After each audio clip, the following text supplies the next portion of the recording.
আজকে কিন্তু তোমার আব্বাকে বলতেই হবে। ওই যে তোমার আব্বা আসছে, বলো যাও তোমার আব্বাকে। আরে বলো যাও, আরে উঠো না। আব্বা, তোমাকে অনেকদিন ধরে একটা কথা বলবো বলবো ভাবছি, কিন্তু বলা হচ্ছে না। কি বলবি বল। আমাদের বিয়ে হতে অনেকদিন হয়ে গেল। আরে কি মিনমিন করে বলছো, যা বলা পরিষ্কার করে বলো না। ভীতু।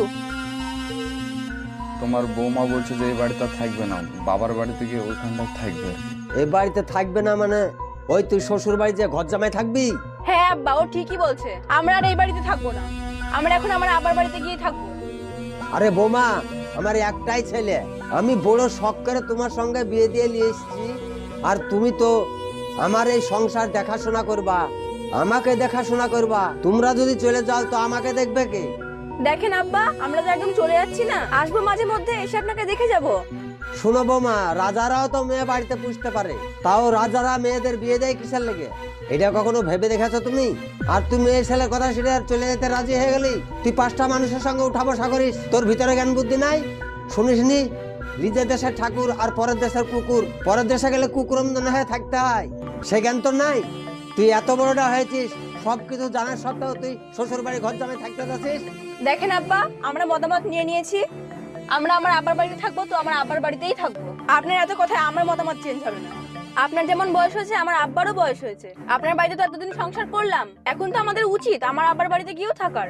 আরে মা, তোমার আব্বাকে দেখতে হবে না এ কথা তো আমি বলিনি। যেমন তোমার আব্বাকে দেখতে যাও সেইভাবেই যাবা, আর তুমি যেভাবে সংসার করছো সেইভাবেই সংসার করবা। আমরা আব্বার বাড়িতে গিয়েই থাকবো, আপনি কি বলতে চাইছেন এবার বলুন। যখন আমার কথা আর মানছই না, দেখো তোমাদের যা ভালো লাগে তাই করো, আমি আর কি বলবো।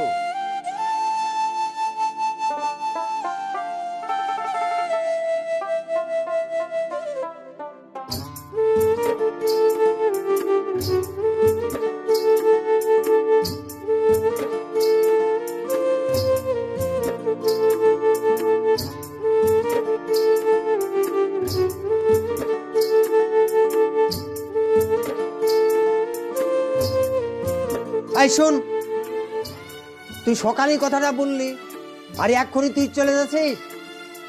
শোনো আব্বা, সকাল হোক বৈকাল হোক, যেহেতু যেতেই হবে, সকাল বৈকাল দেখে লাভ আছে? সকালেও যেতে হবে, তাই সকালেও চলে যাচ্ছে।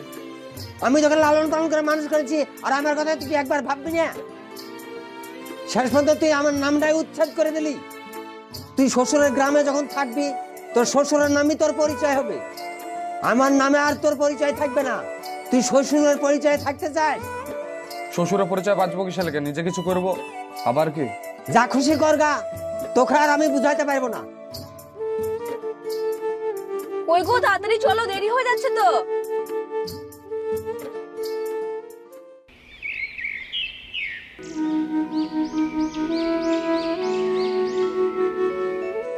এই আফজাল ভাই শুনো। কিছু বলছো নাকি ভাই? হ্যাঁ বলছিলাম তো, বলতে গেলে সকালবেলায় তোমার বেটা তোমার বউ হাড়ি কুড়ি নিয়ে কোথায় গেল? ও কথা বলো না ভাই, আমার ছেলে বিলে বলছি না, এই দুনিয়াটা হচ্ছে স্বার্থময় দুনিয়া, দুনিয়াতে কেউ কারেন না। আমি বড় শখ করে আমার একটাই বেটা, বিয়ে শাদী দিলাম, আমার বৌমা এসে ঘর সংসারটা দেখবে, বেটা ছেলে মাঠে ঘাটে কোথায় এড়ে কোথায় থাকবে তার ঠিক নাই। এখন আমি বা কোথায় থাকবো আর কি খাবো ও কথা ভাবিল না। ছেলে বোর ফুসে পড়ে শ্বশুর বাড়ি ঘর জামাই চলে গেল।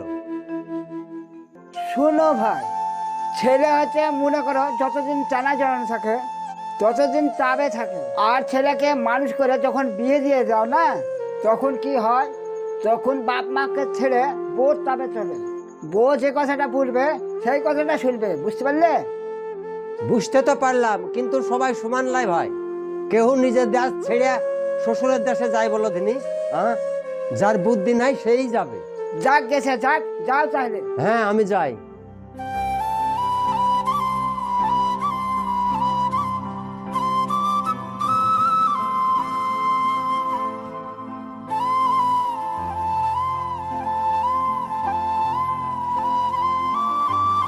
আচ্ছা শোনো, বলো। দেখো আমরা তো অনেক বছর ধরে এইভাবে আব্বার ঘাড়ের উপরে বসে খাচ্ছি, দেখো আব্বারও তো বয়স হচ্ছে, আব্বার কত কাজ করবে বলো।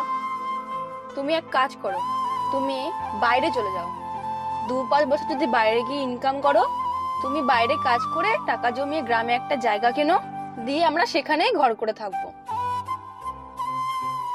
এই মুহূর্তে এখন কোথায় কাজ করতে যাব বলো তো? আচ্ছা, সেই ওই পাড়ার মুর্শিদরা আছে না, ওরা তো সব ওই ভিসা লাগিয়ে সৌদি যাচ্ছে, তুমিও চলে যাও।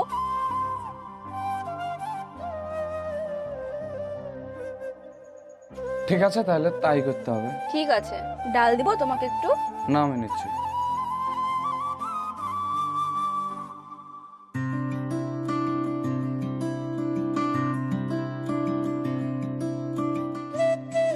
আচ্ছা মাইনুল, তুই একটা আমাকে কথা বলতো, কদিন থেকে তোকে লক্ষ্য রাখছি, তুই ঠিক মতো কথাও বলছিস না, আবার আমাদের কাছেও আসছিস না, মনটাও তোর খারাপ খারাপ লাগছে, কি হয়েছে বলতো? আমি সেটা ভাবছি। কিছুদিন ধরে রাত্রে শুয়ে মনে হচ্ছে আমার ঘুম আসছে না, স্বপ্নে কে জানে ডাকছে মনে হয়েছে, কিন্তু কে যে স্বপ্নে ডাকছে ওটাই আমি ভাবছি। আচ্ছা, আমি শুনেছিলাম গ্রামের বাড়িতে নাকি তোর আব্বা আছে, তুই কি কোনো খোঁজ নিয়েছিস যে তোর আব্বা বেঁচে আছে না মারা গেছে? আজ প্রায় 10 বছর হয়ে গেল, সৌদি থেকে কিছুদিন হলো বাড়ি ফিরলাম, কি করে বলবো বল বেঁচে আছে না মারা গেছে তা? তাহলে তুই এক কাজ কর, তুই গ্রামের বাড়িতে যা, গিয়ে দেখেই গা তোর আব্বা বেঁচে আছে না মারা গেছে। আমার মন বলছে না তোকে স্বপন হয়তো তোর আব্বাই ডাকছে, কিন্তু তুই বুঝতে পারছিস না, তাই গিয়ে একবার দেখেই গা, দেখবি তোর মনটাও শান্তি পাবে, আর সবকিছু তোর ভালো লাগবে। ঠিকই বলেছিস, এতগুলো বছর হয়ে গেল, বাপের কথা আমার একবারও মনে পড়লো না। আজ তুই বললে বলে কথাটা মনে পড়লো, জানিস আমি কালকেই যাব সকালবেলায় দেখতে।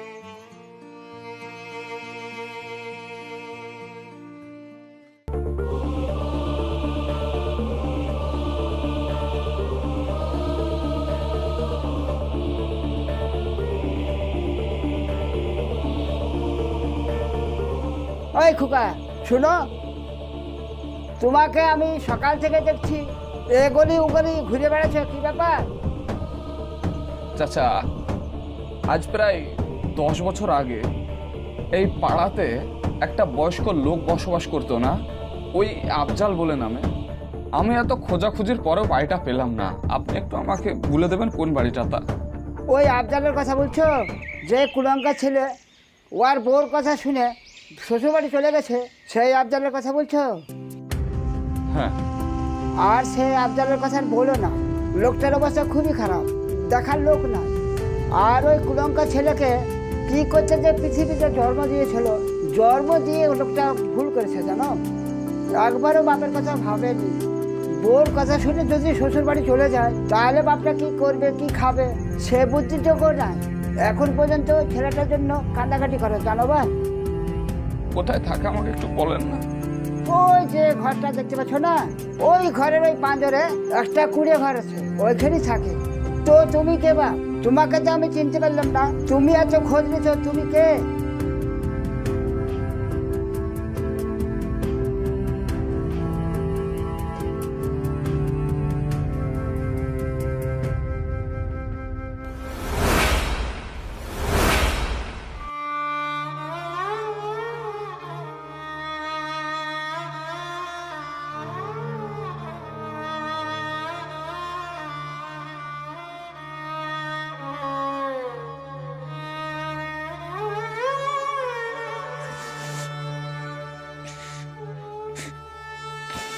কিরে সলমান, এই সলমান, তোর মা মারলো না কিরে?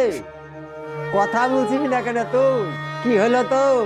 আব্বা, আমি মাইনুল বলছি। হ্যাঁ, মাইনুল বাপ, আব্বা, তুই আসলি তো খুব দেরি করে আসলি রে বাপ। আমি 1-12 বছর ধরে আমার ছেলের যন্ত্রণা বহাইলে বেড়াচ্ছি রে বাপ। পারলে তুমি আমার ক্ষমা করে দিও আব্বা, এইভাবে তোমাকে আমার ফেলে দিয়ে যাবো একদম ঠিক হয়নি। আমার কথা তোর কি একদম মনে পড়েনি? আমি জানুয়ারি তোর মুখটা দেখবো, তাও দেখতে পাচ্ছি না, আমি কবে থেকে অন্ধ হয়ে গেছি। তোর সাথে আমার অনেক কথা ছিল রে বাপ। আব্বা পারলে তুমি আমাকে ক্ষমা করে দিও। বাপরে তুই আমার বুকে আয়। আব্বা আব্বা আব্বা আব্বা কথা বলো আব্বা। অনেক জায়গায় এই ধরনের কুলাঙ্গার ছেলে কিন্তু অনেক দেখতে পাবেন, যারা বউয়ের কথা শুনে শ্বশুর বাড়িতে ঘর জামাই থাকে। আচ্ছা, বাবা মা ছেলের বিয়ে দেয় কিসের জন্য? নিশ্চয় ঘর সংসার করার জন্য, এবং বুড়ো বয়সে যাতে আমার খেয়াল রাখে। আর সেই ছেলেই যদি বুড়ো বাপকে লাথি মেরে শ্বশুর বাড়িতে আশ্রয় নেয়, তাহলে সে বুড়োর বাপটার কি অবস্থা হবে বলেন তো? আপনারাই কমেন্ট করে জানান। সো ভালো থাকবেন, সুস্থ থাকবেন, দেখা হচ্ছে আপনাদের সঙ্গে আবার নেক্সট ভিডিওতে।